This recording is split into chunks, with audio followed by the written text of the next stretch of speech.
Hello sheep friends. So nothing fancy here in this video today. I'm going to be breaking down fence, and I wanted to test out my microphones, so you guys are going to tag along. We'll see how far you guys can hear me. We have a windy day, or semi-windy day here in Kansas, so yeah, hopefully you guys can hear me with all of it. But I'm going to be breaking down our Starkline netting, and as I'm doing that, I'm going to be talking about how I do it, and then in the next video I'll show you guys how to set it back up. So first we're going to break it down. I'm going to start on one end, go all the way down, setting them down. I told you guys I would explain this while I was doing it, and then we'll come back picking it up. So let's get started. So I'm going to come down here to the very far side and just pick it up and drop it, and then just keep going on each one and work my way down. So while I'm doing this, I'll explain some different things to you guys. We ended up going with the Starkline sheep and goat netting, and this is, I think it's 36 inch, is that right? 48. I'll put it on the screen here for you guys. But it is the positive negative, which means that the bottom run is not positive. It's not electrified, but then all of the runs that are going up are electrified. With like dry forage, or like, all this grass, found is that it's best to go ahead and still mow our pathways like we have here. I'll have to show you guys as it gets closer to spring kind of what we have going on with that, trying to figure out the best system. To be honest with you guys, we literally were taking out our lawnmower and mowing these passes up here in the field. Not too terribly far away from the house, but it did take some effort. But we were mowing passes, and then we would set it up that we had the best not a forage load on top of this netting to take away from the voltage that we had. So that works really well with the lawnmower, but bringing the lawnmower out in the field is not ideal. So we ended up buying a that's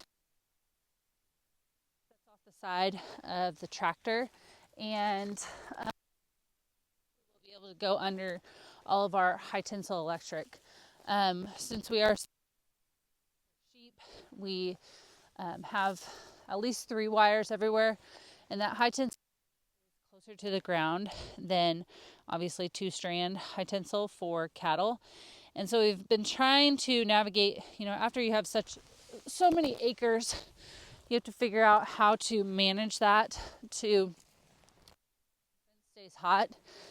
I mean, we have a little less than a section, and so 560 acres, and needs to be a straight.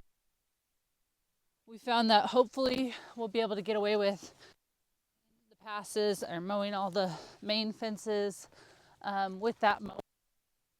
At least, I don't know, 2 to 3 years. You guys don't quote me on it, but come back and get that mower up and going. But yeah, we're hoping that the majority of it, trying to do that with a weed eater lawnmower from our yard, a good long-term solution. Obviously, we were doing more of like easy what am I trying to say? Forage with the lawnmower. When Ryan went over to the west side, he was using the tractor and the brush. I don't know, what do you call it? Brush mower? Yeah, there you go. With those fences, but it's still go up to your post and then swerve away from your post, get underneath as much as possible. And if you guys find something better, let me know. We have looked the internet for different options.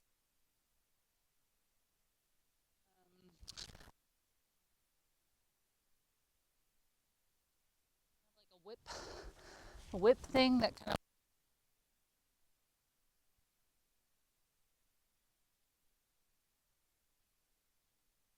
and we thought about using that. Well, it sounds ideal to use that, but obviously I'm not going to pay for something super expensive to hopefully our old tractor and then have it trying to ship it all the way over here. Just doesn't make sense. So, okay, I am all the way at the other side. My microphone's still working. This will be fun to see. But now I'm just going to start with the very end post. You guys will see this as I get closer. But I'm going to gather these up into bundles as I come back to the four-wheeler and to you guys on the phone. So we're just going to let it drag and then pick up the post. Let the electric netting fold over the top of itself. And it'll make more sense when I get up there. If you guys have watched anybody do this with with chicken netting, it's pretty much the same thing. I did find though when I go to make the other video here and show you guys how to lay it out, I did find some tips and tricks for using this type of netting on how to lay it out that I did not know when we had used it with chickens way back when. I don't even know if I knew to pick it up like this when we had the chicken netting. We bought chicken netting, oh gosh, I mean it's gonna be over 10 years ago. Didn't treat it the best, so that was our only experience. We used it for pigs, which probably should have used actual pig netting. I think there's pig netting, I don't know, but it works really well for pigs, but we did not care for it the best. There is a huge mindset shift that you have to go through when you're switching from netting or from poly braid to netting. I tell Ryan it's sheep rules that you have to live by. We can't complain because he used to get all upset of like, well, why aren't they staying in? Why, like, we don't have this problem with cows. It's like, honey, it doesn't matter that we didn't have problems with cows. If you want sheep on the farm, you got to live by the sheep rules. And this is just one of them.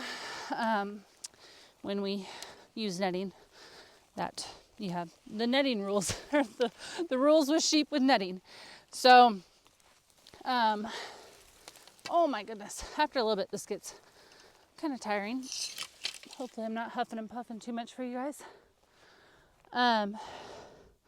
This is 4 things of netting. I think they are 168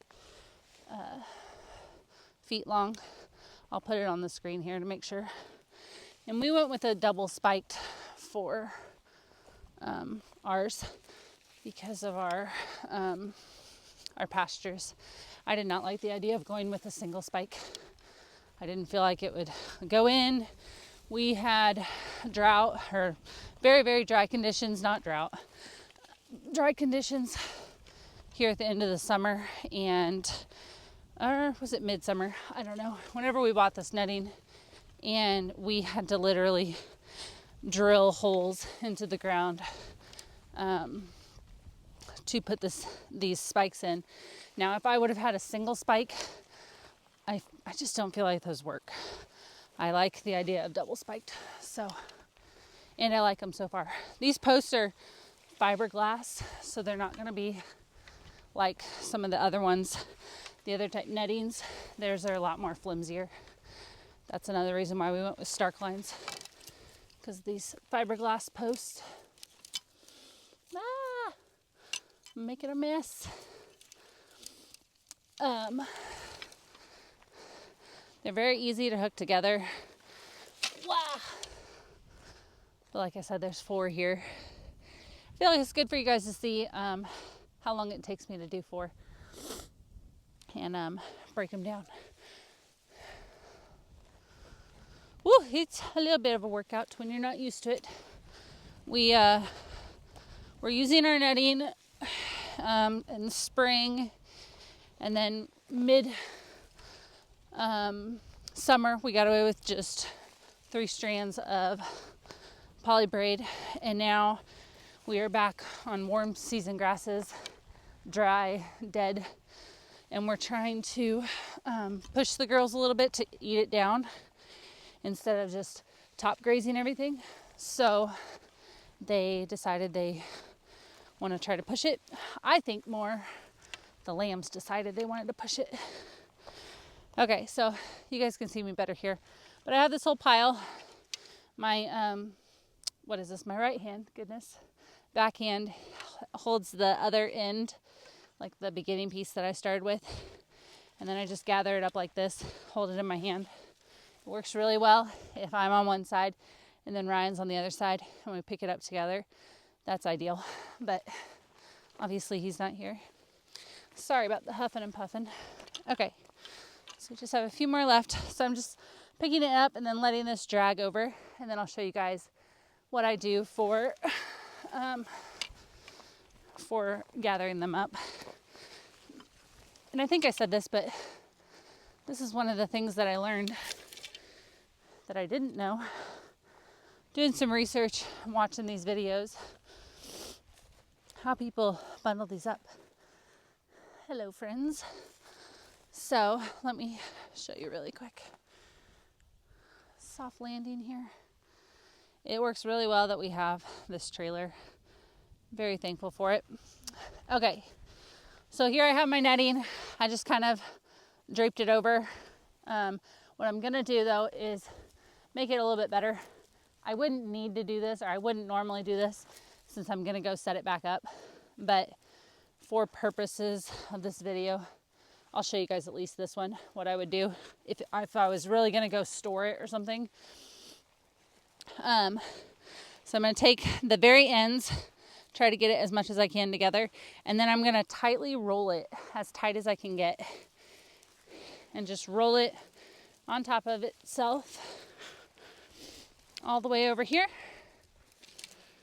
We now have it like this, and then I bought these off Amazon. They're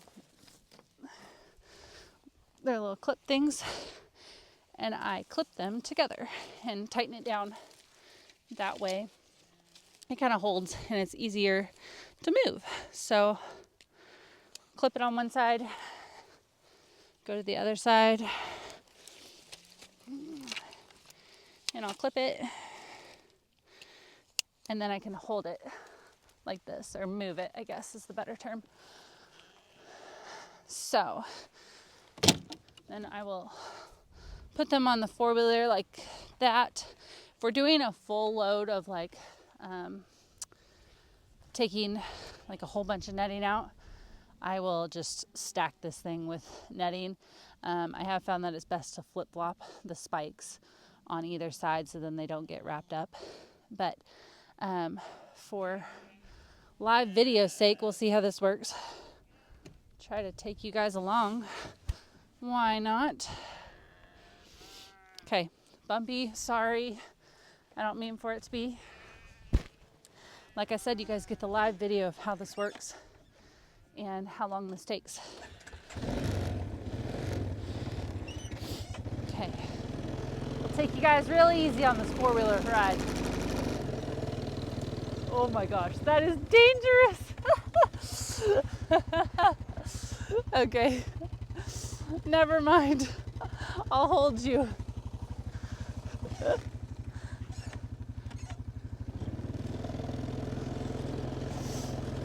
Okay, so then I've gathered all 4 of them up, gone back to get my 4-wheeler and trailer, and then I'll just drive along here to gather each one and put it on the 4-wheeler. So,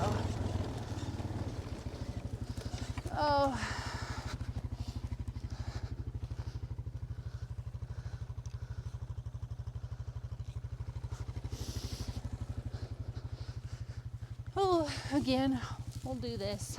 I'm not going to put the orange clips on, because like I said, I'm just gonna go right to putting it back up. It's best if you do this. If there's brush and stuff in there, you should grab it out now. But yeah, the whole thing about netting, I feel like, is you got to treat it right, and you got to know what you're getting into, or like you got to understand how it's going to be. The other thing that I purchased was these little ties. Hopefully you guys can see those. They have like just a wire inside. I will show you guys what I'm going to use those for when we put them up, put the netting up. I use them to connect the netting together.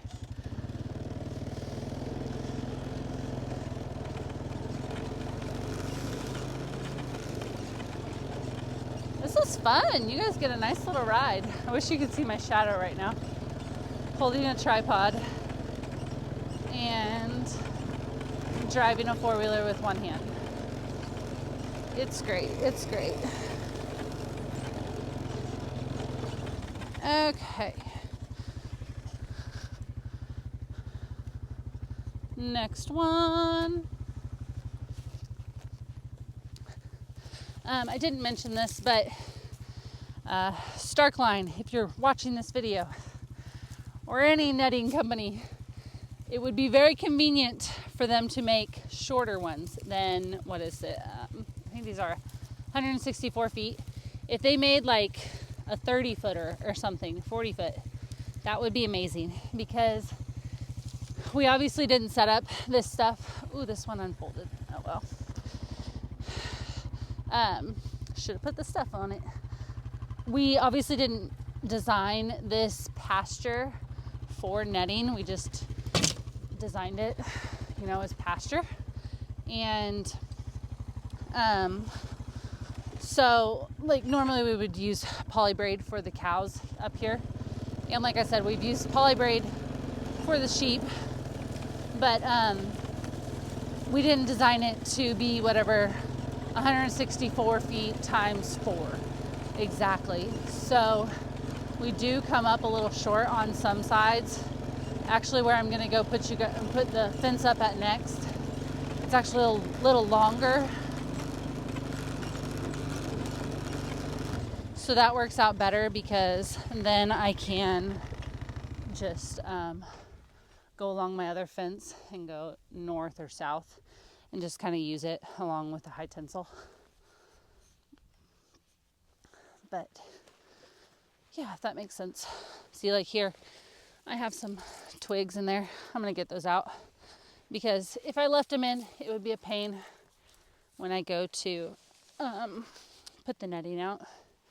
It will, it won't go out as nice. So,